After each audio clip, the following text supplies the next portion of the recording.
서울 강남역 늦은 밤이었습니다. 하늘에서는 싸늘한 가을비가 내리고 있었죠. 거리는 퇴근길 사람들로 북적였지만 그 사이에서 한 소녀가 무릎을 꿇고 있었어요. 차가운 아스팔트 위 소녀의 무릎은 이미 얼어붙은 듯 붉게 물들어 있었습니다. 1,000원만 주세요. 제발, 배고파요. 소녀는 떨리는 작은 손을 내밀었어요. 손끝은 추위에 파랗게 변해 있었습니다. 그러나 지나가는 사람들은 그저 외면할 뿐이었죠. 바쁜 걸음으로 또는 불편한 표정으로 스쳐 지나갔습니다. 거지 흉내 내지 마. 누군가 차갑게 내뱉은 말이 소녀의 귓가를 스쳤어요. 또 다른 누군가는 짧은 한숨을 쉬며 발걸음을 돌렸죠. 세상은 차가웠습니다. 사람들의 시선도 빗물도 아스팔트도 모두 차가웠어요. 비가 내린 도로 위 소녀의 몸은 얇은 점퍼 하나로 덮여 있었습니다. 그녀의 나이 겨우 13살. 여린 몸은 떨렸지만 이런 생활도 이제는 익숙해진 듯 했어요. 어느덧 몇 개월째 엄마가 병으로 쓰러진 뒤부터는 이렇게 살아왔습니다. 비에 젖은 머리카락이 소녀의 얼굴을 가렸어요. 그녀의 이름은 한나윤.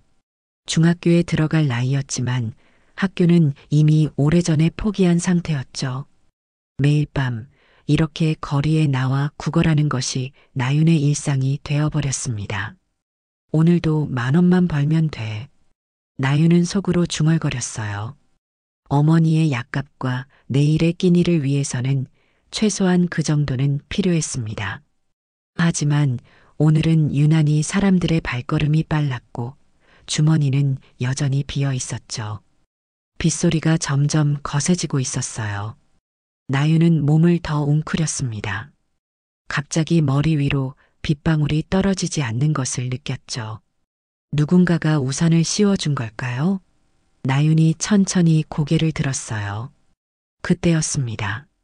고급 외제차 한 대가 그녀 앞에 멈춰 섰어요. 반짝이는 검은색 차체에 빗물이 흘러내렸습니다. 차 문이 열리고 한 남자가 내렸죠. 한지훈, 48살 대기업 부사장이었습니다. 그는 처음엔 무관심하게 지나치려 했어요. 그의 시선은 앞만 보고 있었죠. 바쁜 일정과 늦은 시간, 끝나지 않는 회의와 업무에 지친 얼굴이었습니다. 지우는 우산을 펴들며 빠른 걸음으로 나윤을 지나치려 했어요. 그런데 그 순간 무언가가 그의 시선을 사로잡았습니다. 소녀의 목에서 반짝이는 작은 빛. 길거리에 네온사인 불빛에 반사된 작은 목걸이였죠. 지훈의 발걸음이 멈췄어요. 그는 한동안 그 자리에 서서 나윤을 바라보았습니다. 비가 그의 어깨를 적셨지만 그는 눈치채지 못했어요. 그의 시선은 오직 소녀의 목에 걸린 목걸이에만 고정되어 있었죠. 이게 말도 안 돼. 지우는 믿을 수 없다는 듯 중얼거렸어요. 그의 기억 속에서 오래전에 묻어두었던 어떤 이미지가 떠올랐습니다. 같은 모양, 같은 크기의 목걸이. 그가 단 한 사람에게만 선물했던 특별한 물건이었죠. 나윤은 지훈의 시선이 자신의 목걸이에 고정된 것을 느꼈어요. 순간 불안감이 몰려왔습니다. 소중한 물건을 빼앗길지도 모른다는 공포가 그녀를 덮쳤죠. 나윤은 재빨리 손으로 목걸이를 감쌌어요. 이 아이, 누구지? 지훈의 머릿속은 혼란스러웠습니다. 그는 천천히 나윤에게 다가갔어요. 우산을 기울여 소녀의 몸을 비에서 보호해 주었죠. 이름이 뭐니? 지훈이 조심스럽게 물었어요. 그의 목소리에는 떨림이 묻어 있었습니다. 나윤은 대답하지 않았어요. 그저 경계하는 눈빛으로 지훈을 바라볼 뿐이었죠. 거리에서 지내며 배운 첫 번째 교훈은 낯선 남자를 조심하는 것이었으니까요. 이 목걸이 어디서 났니? 지훈이 낮은 목소리로 물었습니다. 나윤은 본능적으로 목걸이를 손으로 감쌌어요. 엄마가 주신 거예요. 절대 잃어버리면 안 된대요. 지훈의 손이 떨렸습니다. 그는 이 목걸이를 단 한 사람에게만 준 적이 있었어요. 13해 전 지훈은 첫사랑 이서윤에게 이 목걸이를 선물했죠. 이건 우리 사랑의 증표야. 절대 잃어버리지 마. 그들은 서로를 깊이 사랑했지만 그 사랑은 지훈의 가문이 정한 결혼으로 인해 끝나버렸습니다. 재벌가의 아들인 지훈에게 평범한 집안 출신의 서윤은 적합한 배우자가 될 수 없었어요. 그는 가문의 기대에 부응하기 위해 서윤을 떠났고 그녀는 사라졌습니다. 그런데 지금 그 목걸이가 이 아이의 목에 걸려 있었어요. 소녀의 얼굴을 자세히 본 지훈은 숨을 들이켰습니다. 그 눈매, 그 입술 모양, 어디선가 본 듯한 익숙함이 느껴졌죠. 설마 이 아이가 내 딸? 지훈의 머릿속에 충격적인 생각이 스쳤어요. 계산해 보니 나이도 맞았습니다. 어디 살고 있니? 지훈이 다시 물었어요. 나윤은 여전히 경계했지만 이 남자에게서 특별한 무언가가 느껴졌습니다. 왜요? 제가 뭘 잘못했나요? 지훈은 고개를 저었어요. 아니, 그냥 도와주고 싶어서. 그는 지갑에서 10,000원 몇 장을 꺼냈습니다. 여기 받아. 엄마는 어디 계시니? 지훈이 물었어요. 아파요. 집에서 쉬고 계세요. 약값이랑 생활비 벌려고 여기 나왔어요. 나윤의 표정이 어두워졌죠. 지훈의 마음이 무거워졌습니다. 만약 이 아이가 정말 자신의 딸이라면 그동안 얼마나 힘든 삶을 살아왔을까요? 이름이 뭐니? 마이너스 한나윤이요. 한나윤.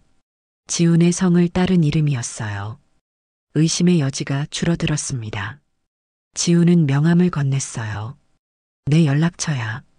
도움이 필요하면 언제든지 연락해.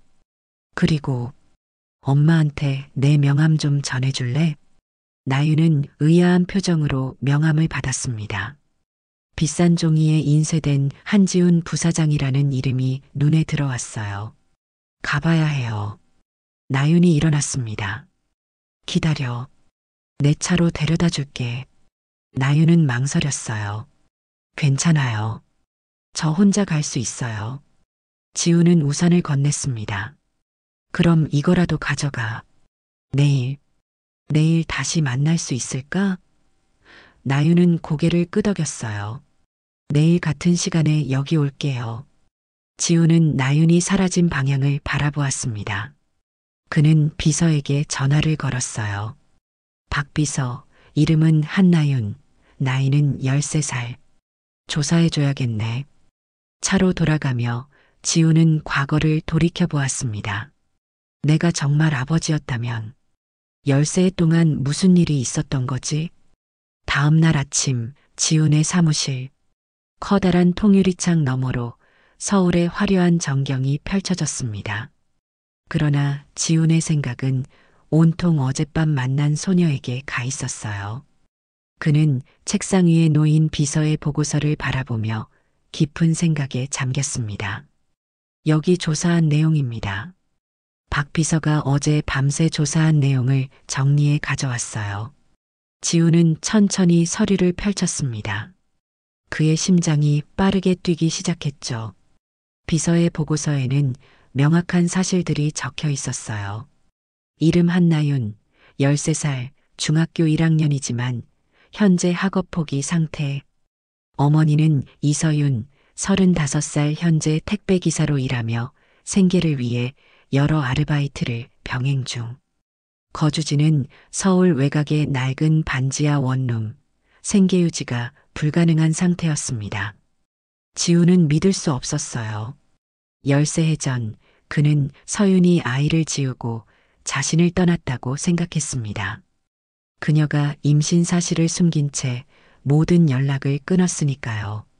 하지만 이제 진실을 알게 되었습니다. 그의 딸이 13해 동안 가난과 고통 속에서 살아왔다는 사실을요. 나윤이 내 딸이었구나. 지우는 사진을 바라보며 중얼거렸어요. 보고서에 첨부된 나윤의 사진을 보니 의심의 여지가 없었습니다. 그 눈매와 인매는 분명 어린 시절 자신의 모습과 닮아 있었어요. 유전자 검사도 필요 없을 만큼 분명했죠. 지우는 의자에 깊숙이 몸을 묻었습니다. 머릿속에 수많은 생각이 스쳐 지나갔어요.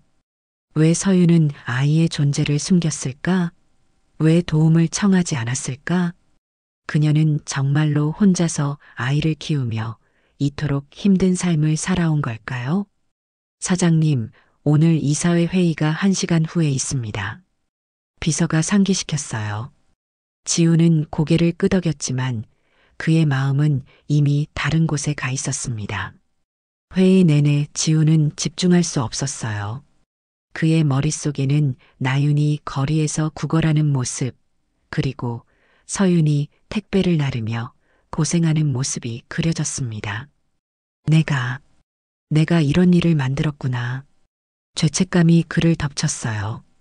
회의가 끝나자마자 지우는 서둘러 사무실을 나섰습니다. 그는 운전석에 앉아 잠시 생각에 잠겼어요. 어디로 가야 할까? 어제 나윤과의 약속은 저녁이었습니다. 그때까지 기다릴 수는 없었어요.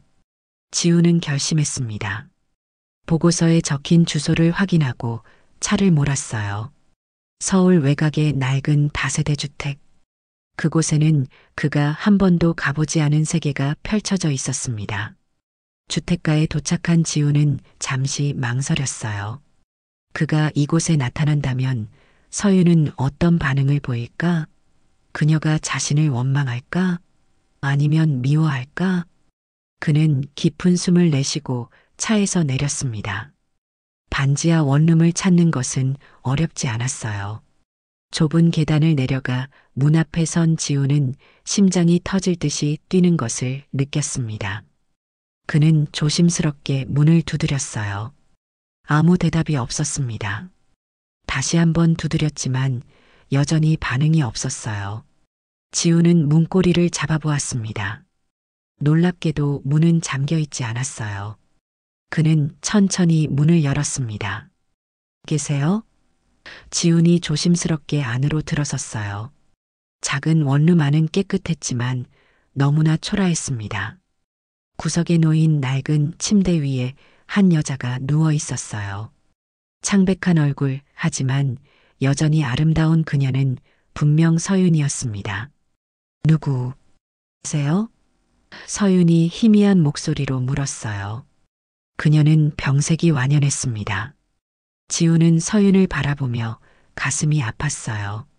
한때 그토록 생기 넘치고 아름다웠던 그녀가 이렇게 쇠약해져 있다니. 서윤아, 나야. 지훈이 침대 옆으로 다가갔습니다. 서윤의 눈이 커졌어요. 그녀는 믿을 수 없다는 듯 지훈을 바라보았습니다. 지훈? 서윤의 목소리가 떨렸어요. 왜? 어떻게 여기를? 지훈은 침대 옆에 무릎을 꿇고 앉았습니다. 어제 나윤이를 만났어.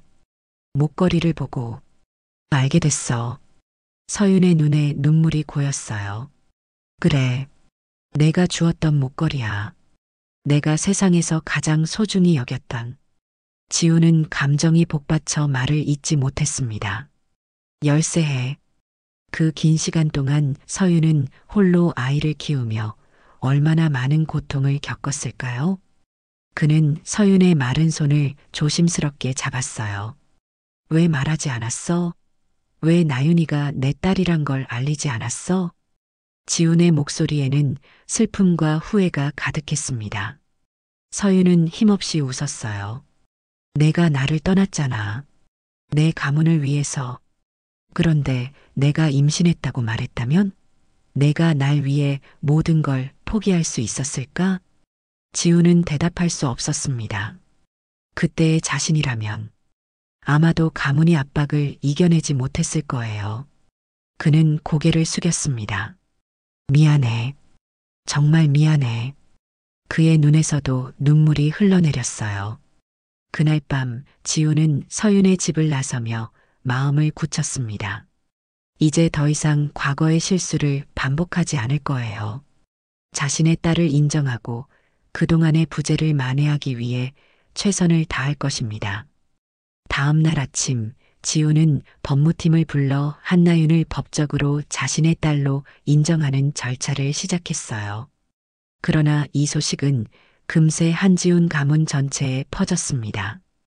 그의 아버지 한태준 회장이 격노하며 사무실로 들이닥쳤어요. 이게 무슨 짓이냐? 태준이 문을 거칠게 열며 소리쳤습니다. 혼외자를 인정한다고? 내 정신이 어떻게 된 거야?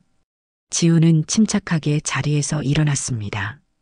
아버지, 나윤이는 제 딸입니다. 10세 동안 제가 부모로서의 책임을 다하지 못했어요. 이제라도 바로잡고 싶습니다. 태주는 책상을 내리쳤어요. 넌 우리 가문의 후계자야. 그런 애가 있다는 것만 알려줘도 회사 주가가 폭락할 거다. 그러나 지우는 흔들리지 않았습니다. 아버지, 저는 이미 결정했습니다. 나윤이는 제 딸이고 제가 책임져야 해요. 태주는 분노에 차 경고했어요. 그 아이를 인정하면 넌 더 이상 한가의 일원이 아니다. 상속권도 회사에서의 자리도 모두 잃게 될 거야. 그래도 괜찮겠나? 지우는 깊게 숨을 들이마셨습니다. 괜찮습니다. 제 딸을 위해서라면 이 모든 것을 잃어도 괜찮습니다. 태주는 격분하여 사무실을 나갔어요. 그리고 그날 오후 지훈의 아내 강미령이 찾아왔습니다. 미령은 재벌가 출신으로 지훈과의 결혼은 두 집안의 이해관계가 맞아떨어진 전형적인 재벌가 결혼이었어요. 당신, 정말 그 애를, 그 여자의 딸을 인정할 거야? 미령의 목소리는 차가웠습니다. 그녀의 눈에는 분노와 배신감이 서려 있었어요. 지우는 고개를 끄덕였습니다. 미령아, 나는 그 애의 아버지야. 10세 동안 모른 채 살아온 것만으로도 충분히 괴로워. 이제라도 바로잡고 싶어? 미령의 눈에 눈물이 고였어요. 난 당신과 결혼하면서 완벽한 가정을 꿈꿨어. 그런데 갑자기 당신의 과거에서 온 아이가 나타나서 내가 어떻게 받아들일 수 있겠어? 미령은 단호했습니다. 그 애를 받아들이면 이혼이야. 선택해, 지훈. 우리 가족이냐 아니면 그 애냐. 지훈의 마음이 무거워졌습니다. 미령과는 사랑으로 시작한 결혼은 아니었지만 함께한 세월이 있었고 그들 사이에는 8살 된 아들 민호도 있었어요. 하지만 미안해, 미령아. 하지만 나윤이도 내 아이야. 이제 와서 또다시 외면할 수는 없어. 지훈의 목소리는 확고했습니다. 미령은 그 자리에서 오열했어요. 그래. 이제 와서 양심이 찔려? 늦었어, 지훈. 너무 늦었다고. 그날 저녁 지훈은 약속대로 강남역에서 나윤을 기다렸어요. 소녀는 어제보다 조금 밝은 표정으로 그를 찾아왔습니다. 어머니께 제 명함 전해드렸니? 지훈이 물었어요. 나윤은 고개를 끄덕였습니다. 네. 어머니가 많이 놀라셨어요. 오늘은 기분이 조금 나아지셔서 약도 드시고 계세요. 지훈은 안도했어요. 나윤아, 나 너한테 할 말이 있어. 나윤은 의아한 표정으로 지훈을 바라보았습니다. 무슨 말씀이세요? 지훈은 잠시 망설이다가 입을 열었어요. 나는 내 아버지야. 나윤의 눈이 커졌습니다. 그녀의 표정에는 놀라움, 혼란, 그리고 무언가 알 수 없는 감정이 교차했어요. 네, 그게 무슨 말씀이세요? 10세 전 나는 내 엄마와 사랑했어. 하지만 내가 너무 어리석었지. 가문의 압박에 굴복해서 내 엄마를 떠났어. 그리고 내 존재를 모른 채 살아왔어. 지훈의 목소리가 떨렸습니다. 나윤은 한동안 아무 말도 하지 않았어요. 그녀의 작은 어깨가 떨렸습니다. 정말, 정말 제 아버지세요?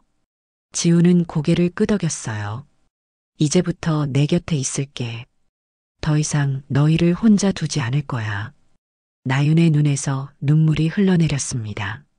왜, 왜 이제야 오신 거예요? 지우는 가슴이 찢어지는 듯한 아픔을 느꼈습니다. 미안해, 나윤아. 정말 미안해. 내가 너무 늦게 왔구나. 한지우는 가문의 모든 걸 내려놓고 딸을 선택했습니다. 그는 변호사를 통해 법적인 절차를 밟기 시작했어요. 한나윤을 법적으로 인정하겠습니다. 한 주가 지나고 한태준 회장은 긴급 이사회를 소집했습니다. 회의실은 팽팽한 긴장감으로 가득했어요. 오늘 이사회는 한지훈 부사장의 사내 직위에 관한 건입니다. 태주는 차가운 눈빛으로 아들을 바라보았어요. 지훈이 혼외자를 인정하면서 벌어진 스캔들은 우리 회사 이미지에 치명적입니다. 당장 이사회에서 해임해야 합니다. 이사들은 술렁였습니다. 지훈은 이 회사의 핵심 인물이었고 그의 경영 능력은 누구도 부정할 수 없었어요. 하지만 재벌가의 후계자로서 그에게 요구되는 도덕적 기준은 달랐습니다. 반대합니다. 한 이사가 일어나 말했어요. 한 부사장의 사생활과 업무 능력은 별개입니다. 태준의 표정이 더욱 굳어졌습니다. 투표로 결정하겠습니다. 표결 결과는 11대 8. 지훈의 해임이 결정됐어요. 그는 묵묵히 자리에서 일어났습니다. 이해합니다. 그동안 감사했습니다. 회사를 나서는 지훈의 발걸음은 무거웠지만 그의 마음은 이상하게 가벼웠어요. 처음으로 자신의 양심에 따라 행동한 결과였습니다. 그날 저녁 지훈은 서윤의 집을 찾았어요. 나윤이 문을 열었습니다. 소녀의 표정은 며칠 전보다 밝아져 있었어요. 아저씨, 오셨어요? 지훈은 미소 지었습니다. 아직 아버지라고 부르기엔 어색한 단계였지만 그것조차 감사했어요. 응, 왔어. 엄마는 어떠시니? 많이 좋아지셨어요. 약을 제대로 드시니까 기운이 나시는 것 같아요. 나윤이 대답했습니다. 서윤은 침대에서 일어나 소파에 앉아 있었어요. 그녀의 얼굴에 약간의 혈색이 돌았습니다. 왔구나. 지우는 서윤 앞에 앉았어요. 오늘 회사에서 해고됐어. 서윤의 눈이 커졌습니다. 뭐라고? 어떻게? 나윤이를 법적으로 인정하기로 했거든. 아버지와 이사회에서 날 해임했어. 지훈의 목소리는 담담했어요. 서윤은 믿을 수 없다는 표정을 지었습니다. 내가 정말로 그런 선택을 했다고? 내 모든 걸 걸고? 지훈은 고개를 끄덕였어요. 이제야 옳은 일을 하는 것 같아. 늦었지만 나윤은 두 어른의 대화를 조용히 듣고 있었습니다. 그녀의 눈에는 복잡한 감정이 담겨 있었어요.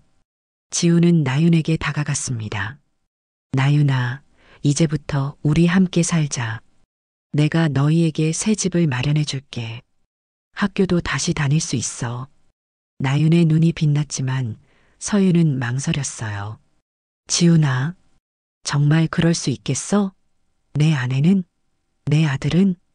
지훈의 표정이 어두워졌습니다. 미령이는 이혼을 요구했어.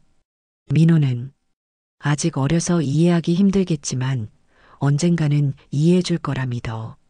서윤은 한숨을 내쉬었어요. 넌 정말 변하지 않는구나. 한번 결심하면 끝까지 가는. 지우는 서윤의 손을 잡았습니다. 서윤아, 우리 다시 시작하자는 게 아니야. 그건 너무 많은 것을 요구하는 거지. 다만, 나윤이의 아버지로서 내 책임을 다하고 싶어. 서윤은 천천히 고개를 끄덕였어요. 그녀의 눈에는 아직 의심이 남아 있었지만 나윤을 위해 이 제안을 받아들이기로 했습니다. 나윤이를 위해서라면. 다음 날 지우는 강남에 있는 자신의 아파트로 돌아갔어요. 그가 도착했을 때 미령은 이미 짐을 꾸리고 있었습니다. 오늘 민호 데리고 친정으로 갈 거야. 지우는 아들의 방으로 향했습니다. 민호는 침대에 앉아 로봇 장난감을 가지고 놀고 있었어요. 민호야. 민호는 고개를 들었습니다. 아빠, 엄마가 우리 이사 간대요. 왜 가야 해요? 지우는 아들 옆에 앉았어요. 8살 아이에게 어떻게 설명해야 할지 막막했습니다. 민호야, 아빠가 해야 할 일이 생겼어. 잠시 떨어져 지내야 할 것 같아. 엄마가 아빠랑 안 살래요? 민호의 맑은 눈이 지훈을 바라보았어요. 그래. 하지만 아빠는 항상 내 곁에 있을 거야. 약속할게. 지훈은 아들을 꼭 안아주었습니다. 한 달이 흘렀습니다. 지훈은 강남에 있는 아파트를 팔고 서울 변두리에 작은 단독주택을 구입했어요. 2층짜리 조용한 집, 작은 정원이 있는 그곳은 서윤과 나윤이 살기에 좋은 환경이었습니다. 하지만 서윤은 여전히 망설이고 있었어요. 지훈아, 우리가 정말 이렇게 해도 되는 걸까? 서윤이 새 집을 둘러보며 물었습니다. 그녀의 건강은 많이 회복되었지만 얼굴에는 여전히 불안함이 서려 있었어요. 내가 모든 것을 포기하고 우리와 함께 사는 건. 지우는 고개를 저었습니다. 모든 걸 포기한 게 아니야. 난 여전히 내가 번 돈이 있고 새로운 사업을 준비하고 있어. 너와 나윤이를 위한 건 당연한 거야. 서윤은 한숨을 내쉬었어요. 하지만 사람들은 우리를 어떻게 볼까? 나윤이도 학교에서 괴롭힘 당하지 않을까 걱정돼. 지우는 서윤의 손을 잡았습니다. 우리가 함께 지켜줄 거야. 그리고 나윤이는 생각보다 강한 아이야. 걱정하지 마. 그 순간 나윤이 학교에서 돌아왔어요. 지훈이 알아본 새 학교 입학 시험을 치르고 온 날이었습니다. 엄마, 저 왔어요. 나윤의 목소리에 생기가 돌았어요. 어떻게 됐니? 서윤이 물었습니다.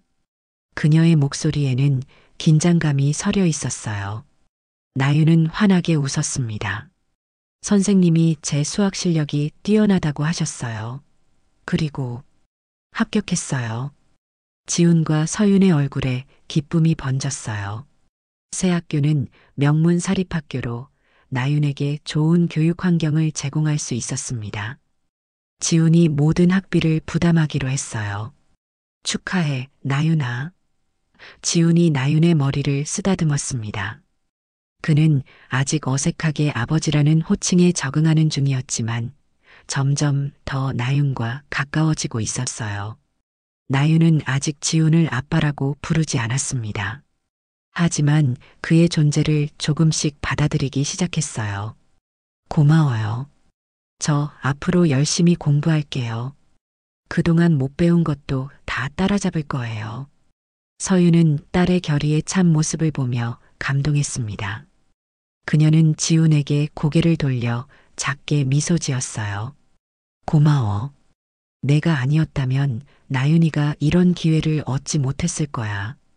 그날 밤 나윤이 잠든 후 서윤과 지훈은 거실에서 조용히 이야기를 나눴습니다. 지훈아, 사실 나 한 가지 결심한 게 있어. 서윤의 목소리는 진지했어요. 지훈은 서윤을 바라보았습니다. 무슨 결심? 나윤이에게 더 나은 삶을 주고 싶어. 서윤이 말했어요. 그동안 너무 힘들게 살았어. 거리에서 구걸하는 아이로 만들었고 학교도 제대로 다니지 못하게 했어. 서윤의 눈에 눈물이 고였습니다. 내가 너무 이기적이었나 봐. 나윤이의 미래를 위해 널 찾아갔어야 했는데 내 자존심 때문에 그 애를 너무 힘들게 했어. 지우는 고개를 저었어요. 그건 내 잘못이야. 내가 너희를 버렸으니까. 서윤은 손을 들어 지훈의 말을 막았습니다. 이제 그런 얘기는 그만하자. 중요한 건 나윤이의 미래야. 나윤이가 내 딸로서 당당하게 살아갈 수 있도록 도와주고 싶어. 지우는 놀란 표정을 지었어요. 그게 무슨 뜻이야? 나윤이가 학교에 다니고 내 도움을 받아 건강하게 자라길 원해. 서윤이 진지하게 말했습니다. 내가 굳이 너와 함께 살 필요는 없어. 우리가 다시 가족이 될 수는 없잖아. 넌 미령이와 민호가 있고. 지우는 깊은 숨을 내쉬었어요. 미령이는 이혼 서류를 보냈어. 그리고 민호는 한 달에 2번씩 만나기로 했어.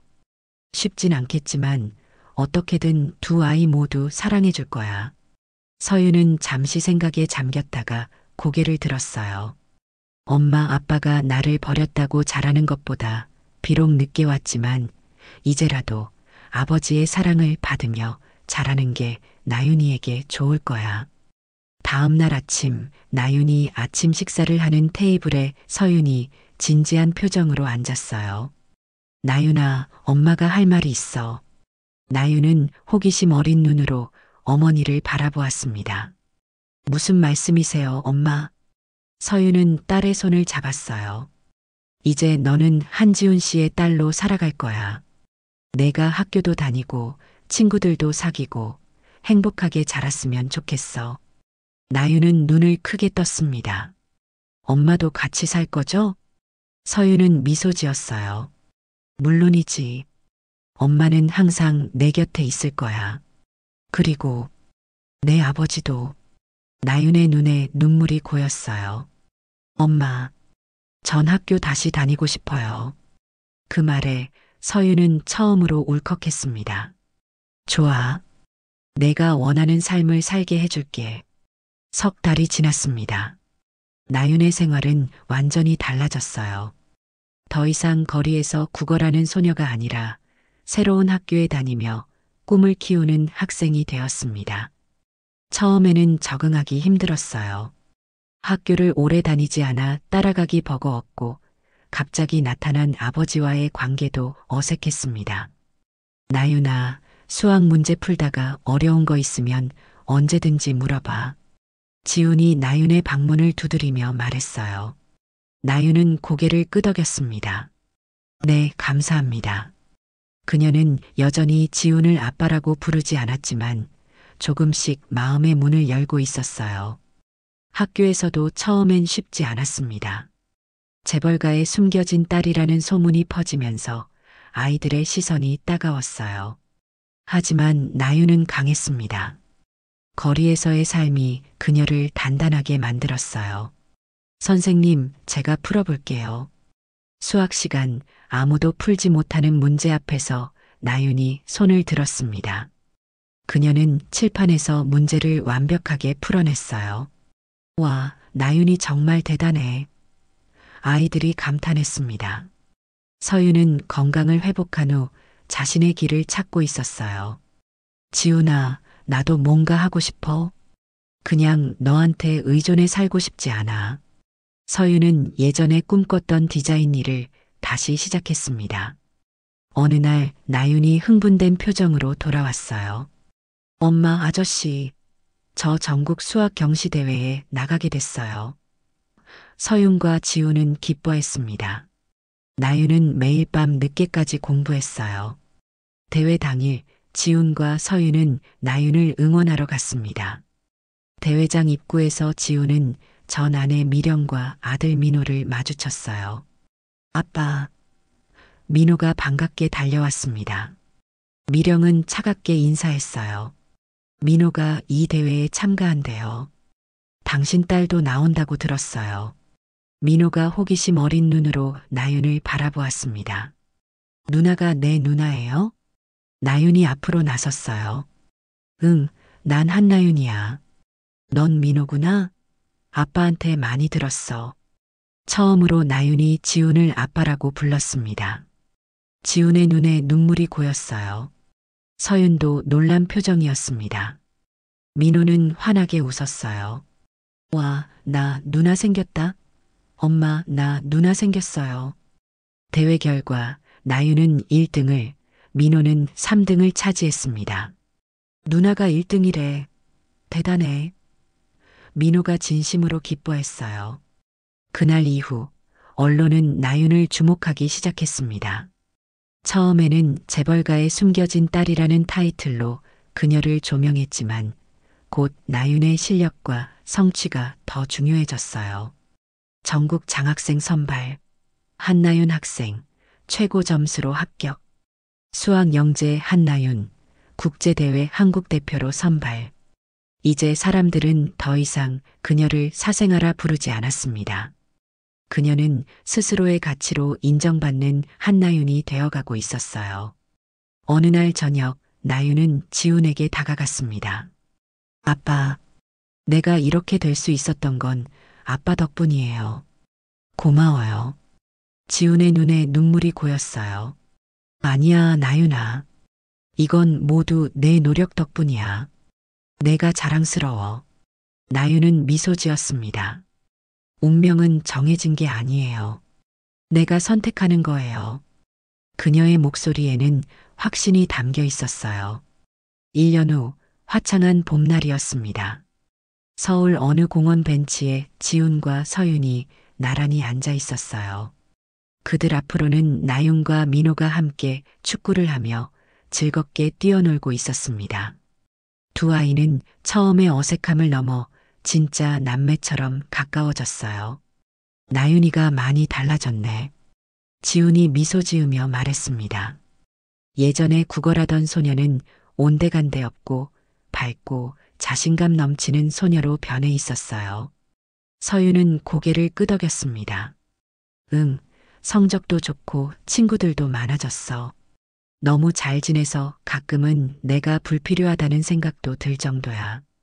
그녀의 목소리에는 장난기 섞인 미소가 담겨 있었어요. 지훈은 서윤을 바라보았습니다. 그녀도 많이 달라져 있었어요.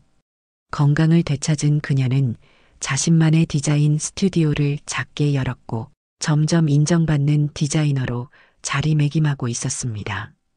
혹시 내가 다른 사람을 만나는 건 어때?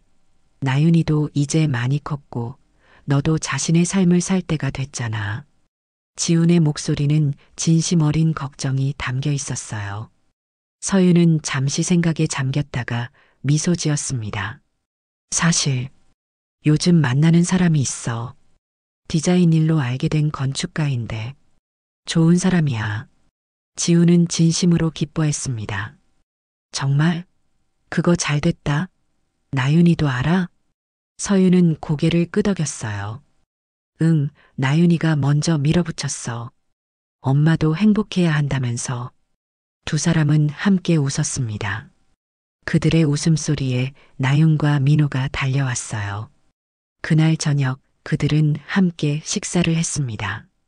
미령도 민호를 데리러 와서 잠시 자리를 함께 했어요. 처음에는 어색했지만 아이들을 위해 모두가 노력했습니다. 식사를 마치고 지훈은 서윤과 나윤을 집까지 데려다 주었어요. 현관 앞에서 나윤은 지훈을 꼭 안아주었습니다. 아빠, 다음 주에 또 봐요. 지훈은 딸을 꼭 안아주었어요. 그래, 아빠가 보고 싶은 거 있으면 언제든지 연락해. 나윤이 먼저 집 안으로 들어가고 서윤과 지훈만 남았습니다. 고마워, 서윤아. 지훈이 진심 어린 목소리로 말했어요. 서윤은 의아한 표정을 지었습니다. 뭐가? 나윤이를 이렇게 훌륭하게 키워줘서, 그리고 날 용서해줘서. 지훈의 목소리가 떨렸어요. 서윤은 잠시 생각에 잠겼다가 부드럽게 미소 지었습니다. 그래도 난 후회하지 않아. 나윤이가 내 인생에서 가장 소중한 선물이니까. 지훈도 미소 지었어요. 나도 그래. 그로부터 몇 년 후 한나윤은 서울대학교 수학과에 최연소로 입학했습니다. 입학식 날 지훈과 서윤은 자랑스러운 표정으로 딸을 바라보았어요. 나윤의 뒤에는 민호도 서 있었습니다. 그는 이제 고등학생이 되어 누나의 뒤를 따라가고 있었어요. 나윤은 자신의 이름으로 당당하게 세상을 살아가고 있었습니다. 더 이상 구걸하는 소녀가 아니라 스스로의 운명을 개척하는 강한 여성이 되었어요. 그녀의 목에는 여전히 그 금목걸이가 반짝이고 있었습니다. 이제 그것은 슬픔의 상징이 아니라 새로운 시작과 희망의 증표가 되었습니다. 운명은 정해진 게 아니야. 내가 선택하는 거야. 나유는 입학연설에서 이렇게 말했습니다. 그녀의 목소리에는 확신과 자신감이 가득했어요. 이제 그녀는 자신의 이야기를 세상에 당당히 들려줄 준비가 되어 있었습니다.